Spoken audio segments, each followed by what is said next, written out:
Hi, welcome to the Gamesplainer. I'm Jeff the Gamesplainer, and today I'm Gamesplaining Valley of the Kings.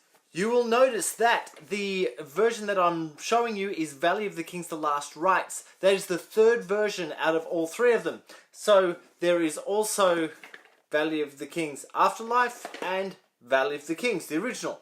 They came out in 2014, 15 and 16 in reverse order there. So I'm doing the Gamesplained for The Last Rites, the last of the three versions that sits in amongst them. They came out year after year. They can be played all together or they can be played separately. Their rules are the same, except the cards in each box obviously are different, therefore different versions. You can interchange them as you wish, and that's absolutely fine. But in essence, the game is the same. So I've just used the most recent one. Valley of the Kings is a deck building game. So if you've played any other deck builders, you'll have an idea of how this game plays. You start with 5 cards. You play out of those cards. You'll either use them to either purchase new cards off a pyramid. You can only purchase from the bottom line of the pyramid, but you can purchase as many as you like. Or you'll be able to use them for the text that's on those cards. So you'll be able to, say, play a card and that will gain you other stuff from around the board, or you can sacrifice things from other players, depending on how attacky the version of the game you're playing is. This sits amongst pretty much every other deck building game that I have. It's very similar to those deck builders. It's very similar to Harry Potter. It's very similar to Clank. In terms of the deck buildiness. If you have an idea of those games, if you've watched those other videos, you'll have a great understanding of that already. But go on and watch this, because where it gets different is this pyramid idea. So there's 3 on the bottom, 2 in the next level up, and 1 in the top level. You're only allowed to buy one of the bottom 3, but you can see what's coming down to you in the next sections or the next time around. And the person who purchases the bottom line, the one from the bottom line, will move 1 down, or later in the game you'll be able to purchase 2 or 3, will move them down. Now, the other big difference this game has over the top of every other game is this idea of the tomb. If you entomb cards, it takes them out of your hand. So you can keep your hand really small so you can get through it really quickly. But the cards that you entomb, they're the ones that are getting scored. They are scored on a multiplier. So if you have a number of the same color cards that are all different, you'll be able to get the, as a square thing in terms of the scoring of them. So you'll be able to get, say there's 4 of them in there, you get 16 points. 4 times 4 is 16. Really easy. Plus all the initial cards are worth 1 point, and there's another deck of cards in there that's worth some other points as well. But the most points you'll get is from the squaring version or of the cards. The problem is that you'll want to use those cards for the special skills they've got, or for their huge purchase power for other cards. So you'll have this great hand of cards but nothing in your tomb. It's a really, really tricky game that you've got to balance when you're going to play stuff into the tomb and when not.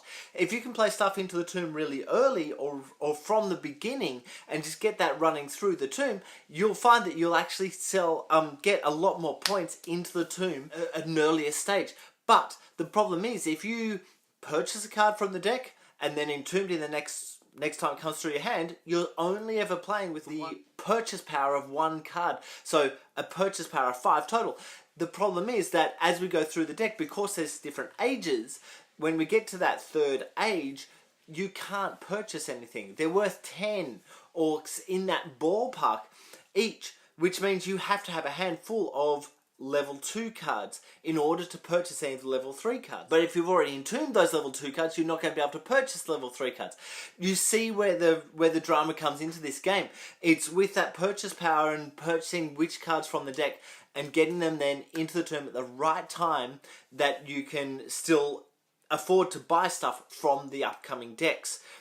This is it's a really good game. It's actually a worthwhile game to look into. Last couple of times I've played it for far too long. So do have a look at that and see how long people tend to kind of think about stuff. If they think about stuff, it's going to take too long. If they don't think about stuff and just play, it'll go really quickly. It should take about 45 minutes to play through, but it hasn't. It hasn't. With other players, it hasn't, because people sit there forever thinking about what they're going to do. The problem is that you don't actually know what cards are available to you until your turn comes around. So it's not until your actual turn that you can go, oh, I can actually purchase that card. And that kind of slows the game down a fair bit. So watch out for that when you're playing it. But look, it's a good game. It's a fun game. It's thinky enough. I think it's worthwhile having a go at and having a play of. I think that the Last Rites, the 2016 version, is, if you're only going to get one of them, I think that's the version to get.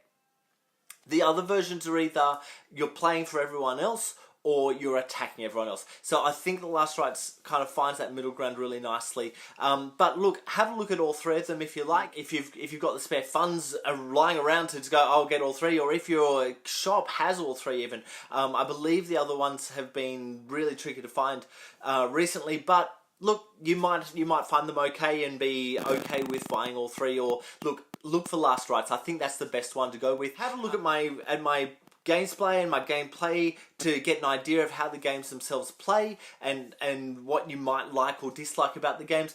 But look, I'll leave it there. If you've got any comments or suggestions, please write them below. If you have any games that you wish to be Gamesplaned, please shoot me an email at thegamesplainer@gmail.com. Follow me on Instagram and Twitter at thegamesplainer to see what games I've been playing. Subscribe to my videos to keep up to date with the games that I'm gamesplaining. And until next time, enjoy gaming.